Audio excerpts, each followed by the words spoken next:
혹시라도 마음속에 품었는데 아직 밝히지 못한 계획이나 이야기가 있다면 이번 기회에 마음껏 포부를 밝혀주십시오. 저희가 가슴 깊이 박수와 응원을 보내드리겠습니다. 앞으로의 계획 혹시 세워놓은 게 있으십니까? 예. 제가 20년 넘도록 계속 공공기관에서만 일을 했거든요. 공무원 생활, 진짜 공무원 생활도 해보고, 뭐, 이렇게 해서 하다가, 네. 이제 공적인 기관에서 이제 생활을 이제 마무리를 하고, 작년 연말로 마무리를 하고, 이제 민간에서 이제 활동을 시작을 했습니다. 네. 민간 컨설팅 기업에서 이제 정책에 대한 계획을 수립을 하거나, 또는 이제 그 일반 기업들의 연구나 기술 사업화 전략, 뭐 이런 것들 컨설팅 해주는 걸 하고 있는데요. 저는 이러한 부분들이 이제 더 이상 이제 공공에서만 네. 정부가 정책적으로만 하는 데서 머무르면 안 되고 민간의 생태계가 만들어져야 된다는 생각을 합니다.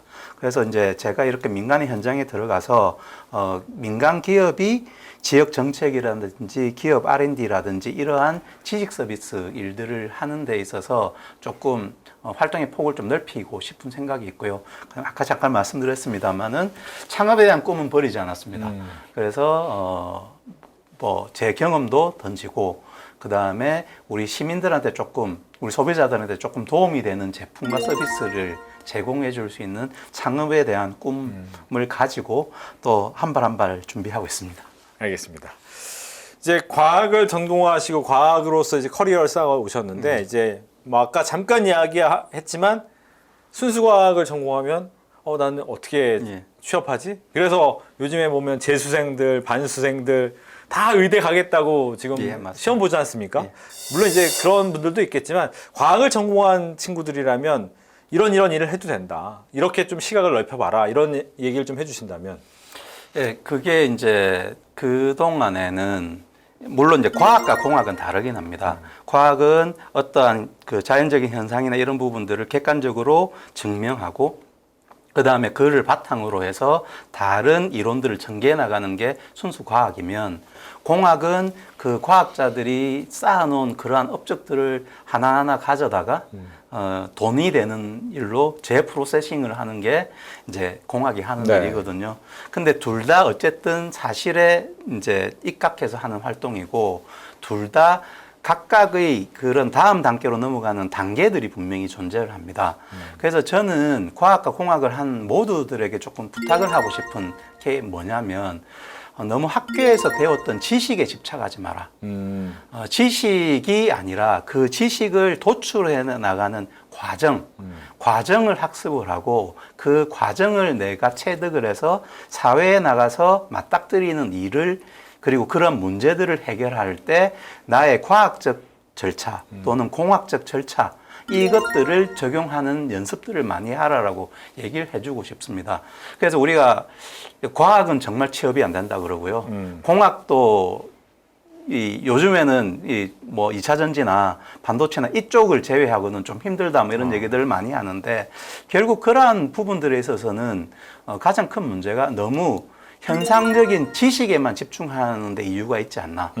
그래서 나는 내가 화공을 했지만 네. 뭐 예를 들어서 화공을 했지만 화학 공장이 아니라 실제로 반도체 공장에 화학공학도들이 많이 취업하거든요.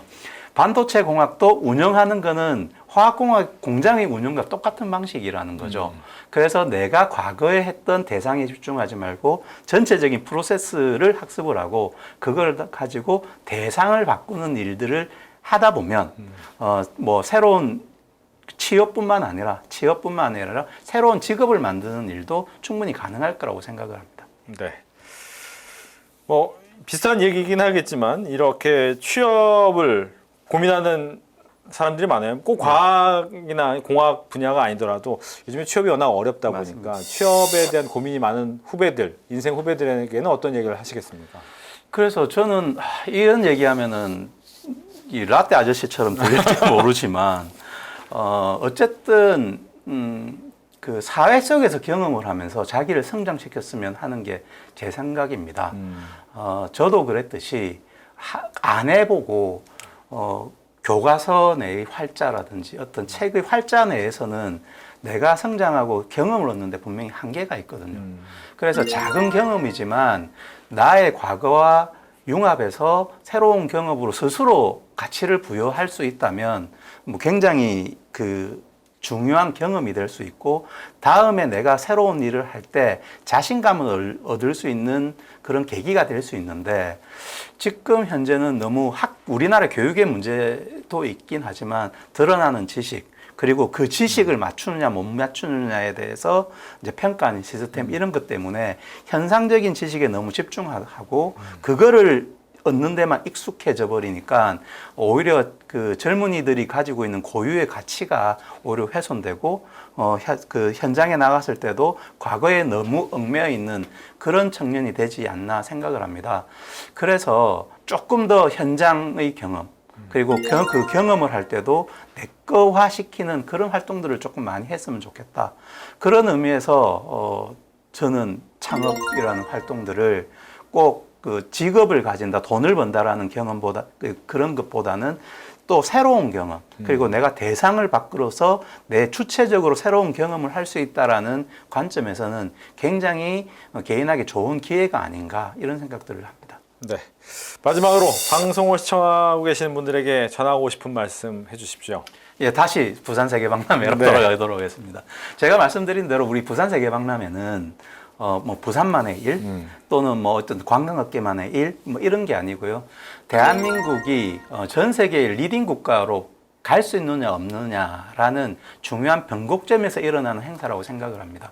그래서 2030년도에 대한민국 부산에 전 세계인들이 와서 전 세계의 미래의 길에 대해서 고민하는 이 행사가 펼쳐지면 소위 말해서 부산에서 새로운 것들이 시작되었다. 대한민국에서 새로운 길로 가게 되었다라는 게 인류의 역사에 남게 될 겁니다. 그래서 그러한 기회가 우리 대한민국 부산에 꼭 있기를 바라고요. 그거를 위해서 우리 국민들께서 마지막까지 큰 성원 그리고 관심 보여주셨으면 좋겠습니다. 알겠습니다. 좀 더 진하게, 좀 더 딥하게 세상의 핫이슈 피플들을 모시고 이야기를 들어보는 박진영의 찐터뷰. 오늘은 2030 부산 엑스포 자문위원으로 활동 중이신 김병진 특임위원과 함께 이야기를 나눠봤습니다. 오늘 얘기 잘 들었습니다. 예, 감사합니다.